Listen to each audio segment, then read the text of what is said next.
Praise the Lord. இந்த பதிவிற்கு உங்களை அன்புடன் வரவேற்கிறேன். இன்றைய தினத்தில் நான் உங்களோடு கூட ஒரு முக்கியமான விஷயத்தை குறித்து பேச விரும்புகிறேன். சமீபத்தில் திருப்பூர் சாலமோன் சகோதரர் அவர்களுடைய சில வீடியோக்களை நான் பார்த்து வந்தேன். அதிலிருந்து நான் எனக்கு இருக்கக்கூடிய ஒரு சில கருத்துக்களை நான் பதிவு செய்ய வேண்டும் என்று நான் கர்த்தருக்குள் வாஞ்சிக்கிறேன். இந்த பதிவை செய்வதற்கு முன்பதாக ஒரு தன்னிலை விளக்கம் ஒன்றையும் நான் கொடுக்க விரும்புகிறேன்.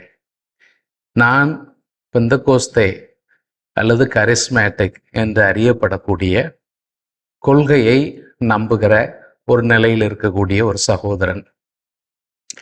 சகோதரன் சாலமோன் அவர்கள் அதற்கு எதிர்நிலையில் இருக்கக்கூடிய ஒரு கொள்கையில் இருப்பது போலதான் எனக்கு தெரிகிறது.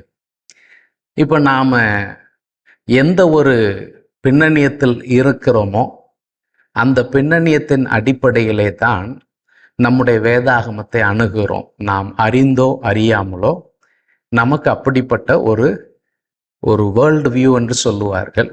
அது அப்படித்தான் இருக்கும் என்பதில் மாற்று கருத்து இல்லை என்பதற்கு ஒரு சின்ன உதாரணத்தை சொல்ல வேண்டும் என்பதற்காகத்தான் இந்த பதிவு. இந்த பதிவிற்கு முன்பதாக நான் உங்களோடு கூட வேறொரு பதிவும் கூட பதிவேற்றம் செய்திருந்தேன். விமர்சனம் என்கிற போர்வையில் வெறுப்பு பிரச்சாரம் என்கிறதான ஒரு பதிவு கடந்த வாரம் நாங்கள் வெளியிட்டிருந்தோம். ஒருவேளை இதை பார்ப்பதற்கு முன்பதாக நீங்கள் அதையும் பார்த்தீர்கள் என்று சொன்னால் அந்நிய பாஷையை குறித்து இன்றைக்கு பரப்பப்படக்கூடிய பல பிரச்சாரங்களில் இருக்கக்கூடிய வெறுப்பு பிரச்சாரங்கள் என்ன என்பதையும் நீங்கள் புரிந்து கொள்ளுகிறதற்கு ஒரு வாய்ப்பு உருவாகும். இந்த நேரத்தில் நான் அதிகமான நேரம் எடுத்துக்கொள்ளாமல் சகோதரர் சாலமோன் அவர்களுடைய பல வீடியோக்களில் அவர் சொல்லக்கூடிய அநேக கருத்துக்களோடு நான் உடன்படுகிறேன். அநேக நேரங்களில் அவர்கள் சொல்லக்கூடிய கருத்துக்களை கவனிக்க வேண்டியது அவசியம். நானும் அநேக விழிப்புணர்வு பதிவுகளை செய்கிறேன். அதை ஆண்டுடைய சித்தமாக கருதுகிறேன். யார் ஒருவர் நல்ல கருத்துக்களை சொல்லுகிறாரோ அதை நாம் தாழ்மையோடு ஏற்றுக்கொள்வது மிக மிக அவசியம். ஆனால் கடந்த சில பதிவுகளில் பிரதர் சாலமோன் அவர்கள் சொல்லும் பொழுது அவர்கள் தன்னையும் அறியாமல் பவுல் சொல்லுகிறார் என்கிற பெயரில் நான் கரிஸ்மேட்டிக் வியூ பாயிண்ட்களை வேத வசனங்களுக்குள் திணிக்கிறதை நான் 2 உதாரணங்களின் மூலமாக சொல்லிக்கொள்ள விரும்புகிறேன்.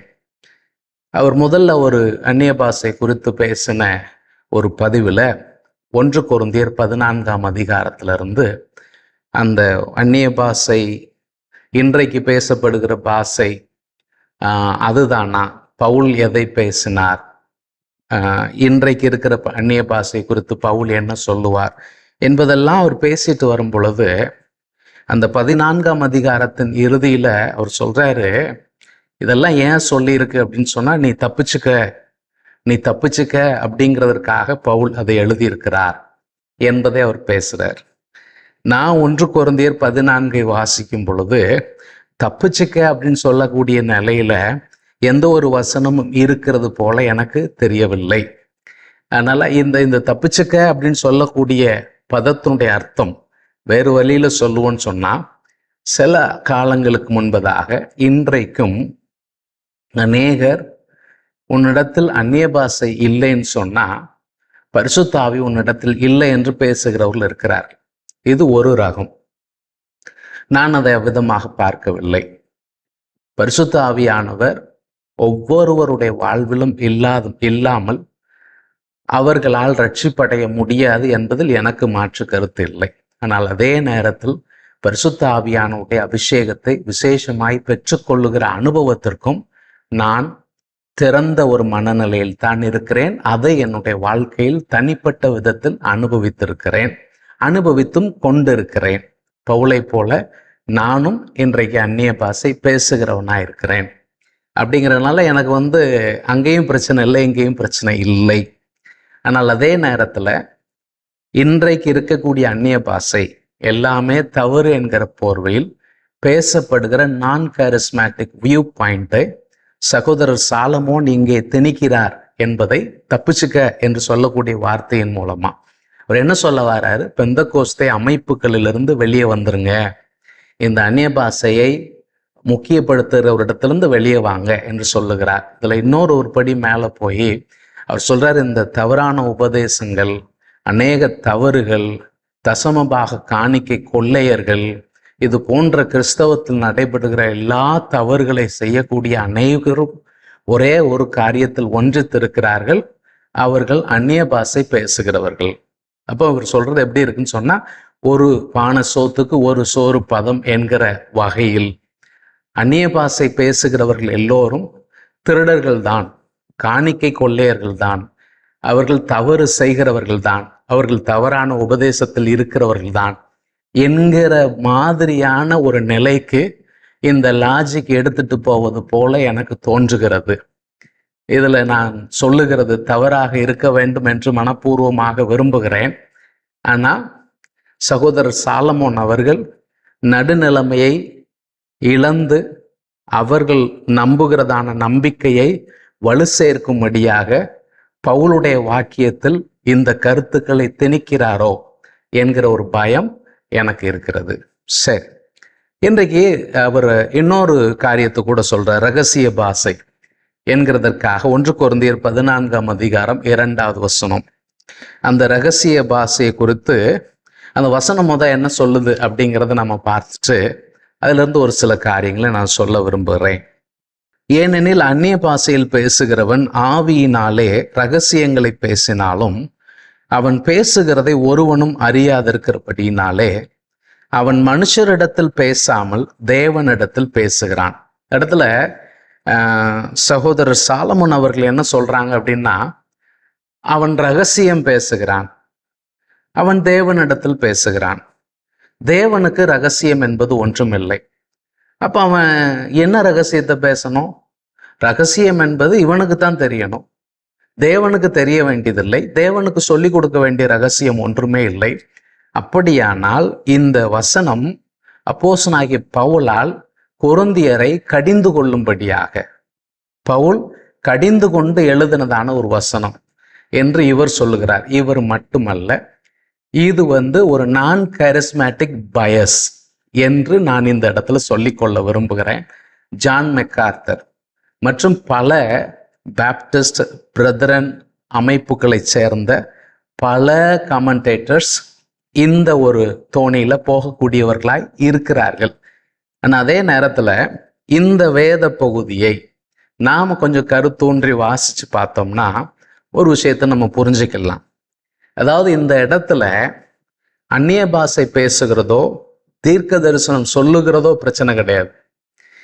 பொதுவான இடத்துல வரும் பொழுது அந்நிய பாஷையை விட தீர்க்க தரிசனத்தில் சொல்லும் பொழுது எல்லோரும் பக்தி அடைகிறதற்கு ஒரு வாய்ப்பு உருவாகிறது. அப்போ இவர் இங்கே அந்நிய பாஷையை தடை பண்ணவில்லை, தீர்க்க தரிசனத்தை தடை பண்ணவில்லை.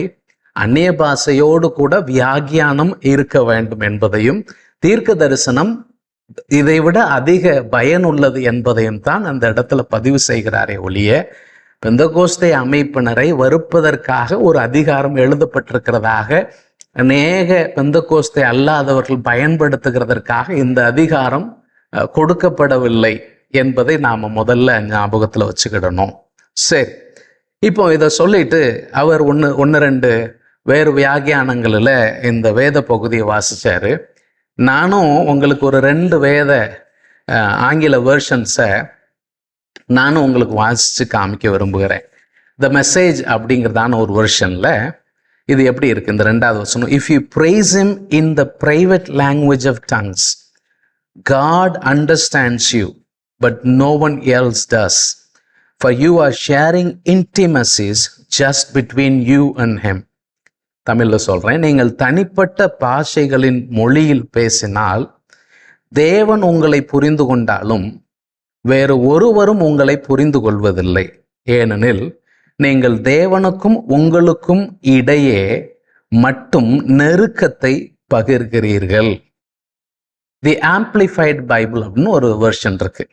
அது விதமா சொல்லுது, for one who speaks in an unknown tongue speaks not to men but to God, for no one understands or catches his meaning, because in the Holy Spirit he utters secret truths and hidden things not obvious to understanding.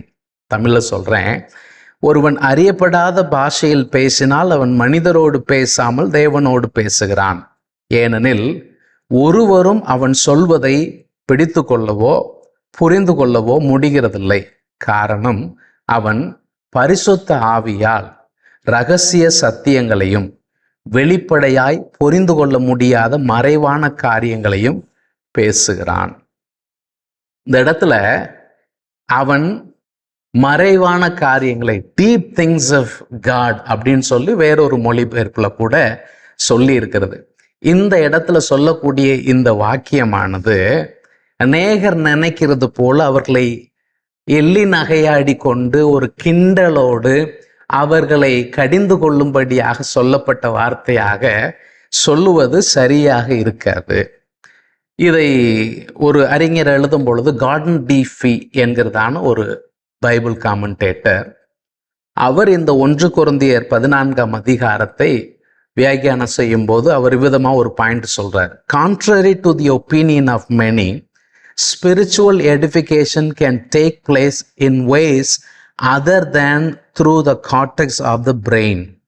There is no sarcasm in the statement that the one who speaks in tongues edifies himself. 14ஆம் அதிகாரத்தில் 4வது வசனத்தில் அந்நிய பாஷையில் பேசுகிறவன் தனக்கே பக்தி விருத்தி உண்டாக பேசுகிறான், தீர்க்க தரிசனம் சொல்லுகிறவனோ சபைக்கு பக்தி விருத்தி உண்டாக பேசுகிறான். அப்ப அந்நிய பாஷையில் பேசுகிறவன் அவன் ரகசியங்களை பேசினாலும் அது அவன் பேசிட்டு போட்டும், அவனை விட்டுருங்க அப்படின்னு அவனை கடிந்து கொள்ள வேண்டும் என்பதற்காக பவுல் இதை எழுதினார் என்று சாலமோன் சொல்லுகிறது. இது பவுலுடைய வார்த்தைகள் அல்ல, நான் கரிஸ்மேட்டிக்குகள் பயன்படுத்தக்கூடிய ஒரு கருத்து யுக்தி. இதை கரிஸ்மேட்டிக்குகள் மீது திணிக்கக்கூடிய விதத்தில் அவர்கள் பயன்படுத்தக்கூடிய ஒரு உத்தியாகத்தான் நான் இதை பார்க்கிறேன். நான் ஏற்கனவே சொன்னது போல இந்த அதிகாரத்தில் எங்குமே அப்போஸ்தலனாகிய பவுல் அந்நிய பாஷை பேசுகிறதற்கு தடை பண்ணுங்கள் என்று சொல்லவில்லை. என்ன சொல்லுகிறார்?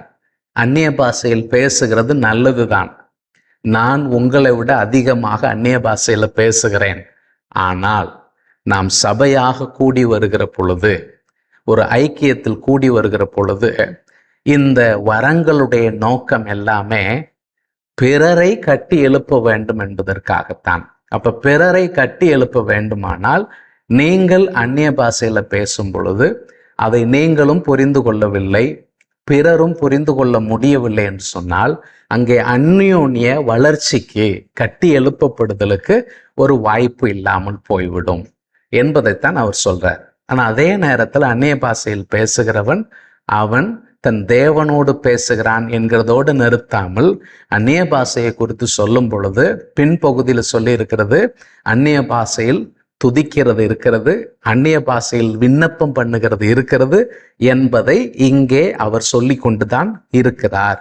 ஸ்தோத்திரம் பண்ணலாம் அந்நிய பாஷையில, ஆனால் மற்றவர்கள் புரியும்படியாக நீ ஸ்தோத்திரம் பண்ண வேண்டியது அவசியம் என்பதைத்தான் அவர் சொல்றார். அதனால இந்த இடத்துல சொல்லக்கூடிய ரகசியம் என்பது யாருக்குமே தெரியாத ஒரு ரகசியத்தை இவன் புலம்பி கொண்டு ஒளறி கொண்டு இருக்கிறதுனால அப்படியே அவனை விட்டுருங்க என்கிற அடிப்படையில் இது வியாக்கியானம் செய்யப்பட்டதில்ல. இதே கான்டெக்ஸ்ட்ல தான் அவர் 13ஆம் அதிகாரத்தில் அன்பை குறித்து சொல்லும் பொழுது 2வது வசனத்துல அவர் சொல்றார், நான் தீர்க்க தரிசன வரத்தை உடையவனாயிருந்து சகல ரகசியங்களையும் சகல அறிவையும் அறிந்தாலும், மலைகளை பெயர்க்கத்தக்கதாக சகல விசுவாசம் உள்ளவனாயிருந்தாலும் அன்பு எனக்கு இராவிட்டால் நான் ஒன்றுமில்லை. இந்த இடத்துல சகல ரகசியங்களையும் சகல அறிவையும் அறிந்தாலும், இது தேவனுக்கே உரிய, தேவனுக்கு அடுத்த, தேவனிடத்திலிருந்து நாம் மனிதர்கள் தெரிந்து கொள்ள வேண்டிய ரகசியங்களை சொல்லுவதற்கு ஏற்ற விதத்தில் தான் இது சொல்லப்பட்டிருக்கிறது என்றுதான் நாம் புரிந்து கொள்வது சரியா இருக்குமே தவிர, அதை விட்டுட்டு இது அவன் இஷ்டத்துக்கு பேசிட்டு போட்டோம் என்பதற்காக எழுதப்பட்டது இல்லை. இன்னொரு விஷயத்தை நான் இந்த இடத்துல பதிவு செய்ய விரும்புகிறேன்.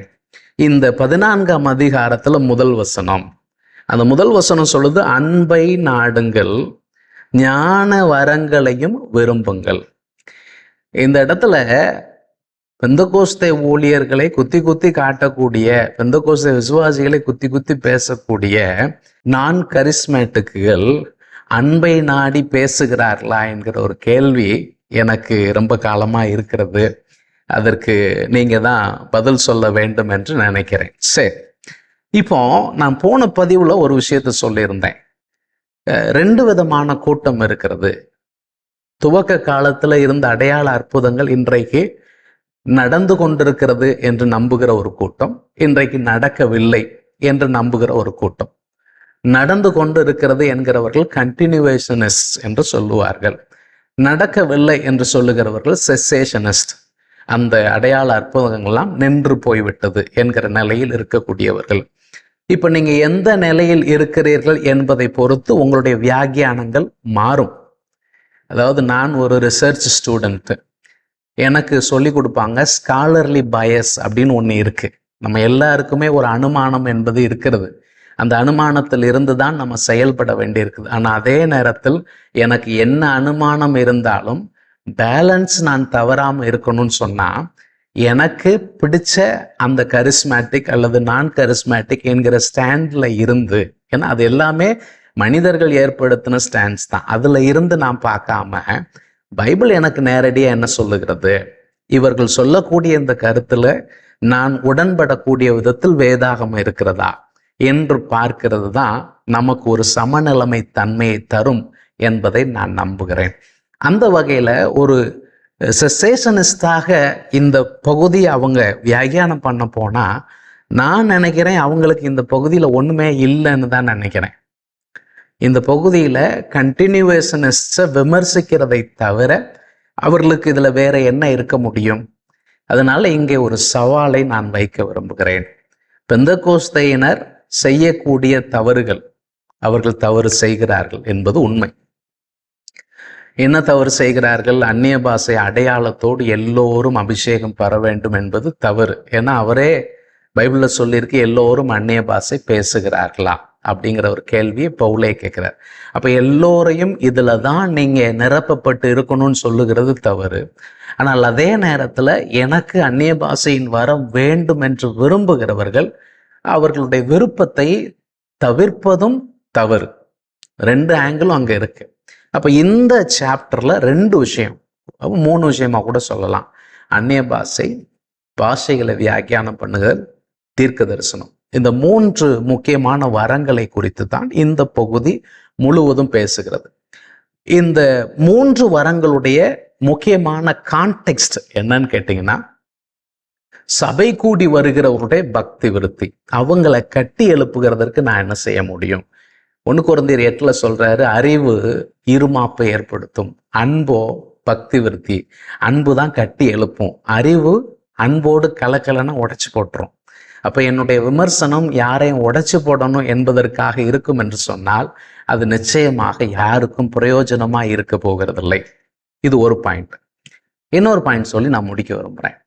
இங்க இந்த 3 விஷயங்கள் சொல்லப்பட்டிருக்கிறதே, தீர்க்க தரிசனம், அந்நிய பாஷை, பாஷைகளுடைய வியாக்கியானம், இந்த 3ம் இன்றைக்கு நமக்கு தேவையா அப்படிங்கிற ஒரு கேள்வியில ஒரு சவாலை அவர் கார்டன் டிஃபி எழுதுனதான அந்த சவாலை நான் உங்களுக்கு முன்பதாக வைக்க விரும்புகிறேன். அது என்ன சவால் அப்படின்னா, இங்கே சொல்லப்பட்டிருக்கிற தீர்க்க தரிசனம் என்பது வரும் காலத்தை குறித்த முன்னறிவிப்பு கிடையாது.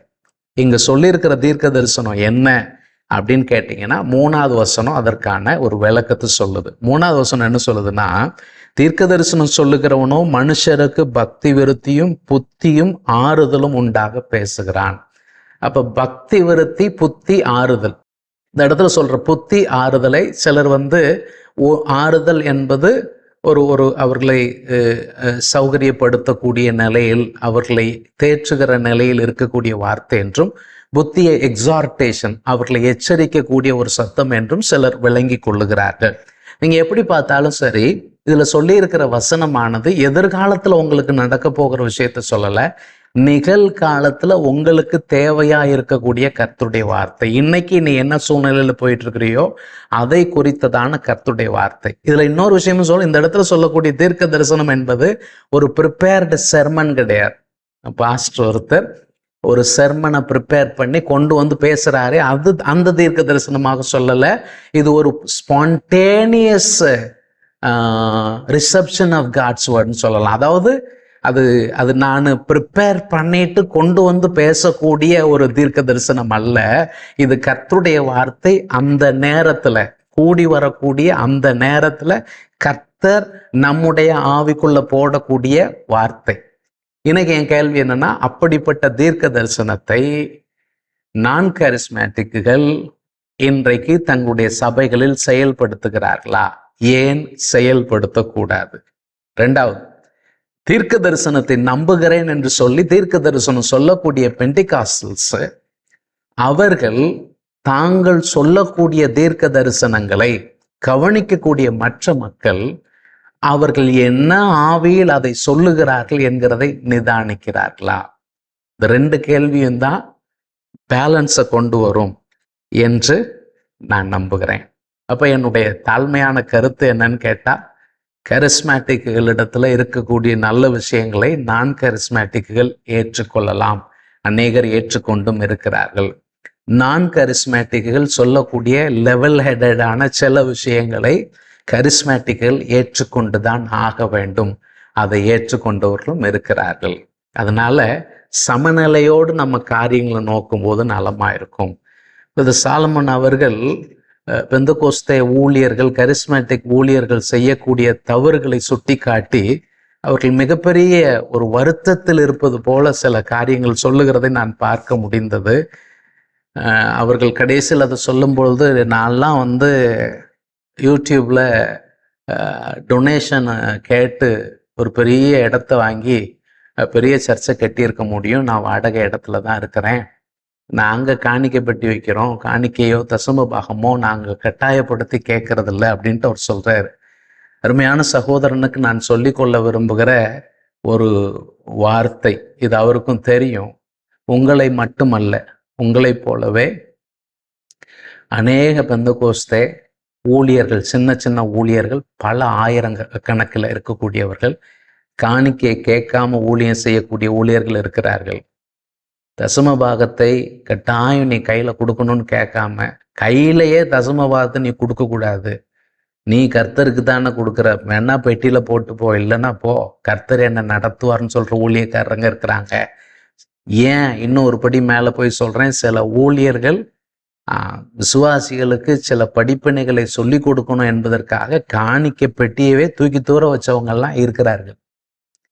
இதெல்லாம் இன்றைக்கு நடைமுறையில் இருக்கக்கூடிய உண்மைகள். ஆனால் மறுக்கப்படுகிற அல்லது இருட்டடிப்பு செய்யப்படுகிற உண்மையில் ஒன்றாக இருக்கிறது என்பதை தயவாய் சகோதரன் அவர்களுக்கும் விமர்சனம் செய்யக்கூடிய மற்ற அன்பு சகோதரர்களுக்கும் இதை நான் தெரிவித்துக் கொள்ள விரும்புகிறேன். நீங்க விமர்சனம் செய்யுங்கள், ஆனால் பொதுவாக எல்லாரும் அப்படித்தான் என்று பேசுகிற மனநிலைமை விட்டு நாம் வெளியே வருவது இன்றைய கிறிஸ்தவ ஆரோக்கியத்திற்கு மிக மிக அவசியமாயிருக்கிறது.